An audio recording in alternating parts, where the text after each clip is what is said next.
सरकणार। आता हा शेवटचा लढा आहे, हे पोरांसाठी जिंकायचा आहे।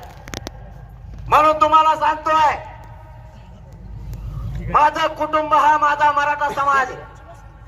मी परिवाराच्याला मानलाय, माझ्या बापाला सुद्धा सांगताना सांगितलंय, तुम्हाला 4 पोर आहेत, जर एक मेला तर 3 वर समाधान माना, रवायचं सुद्धा नाही, समाजासाठी मरायचं सुद्धा तयारी ठेवली। आता मागं नाही हटायचं, ही लढाई आपल्याला आता जिंकायची। म्हणून तुम्हाला सांगतोय, एकजूट फुटू देऊ नका, राजकारण्यांचं ऐकू नका। ते आपल्यात फूट पाडायचा प्रयत्न करतील त्यांच्या राजकीय फायद्यासाठी, पण तुमच्या लेकराचं मग वाटोळं होईल। आता पोरांचं वाटोळं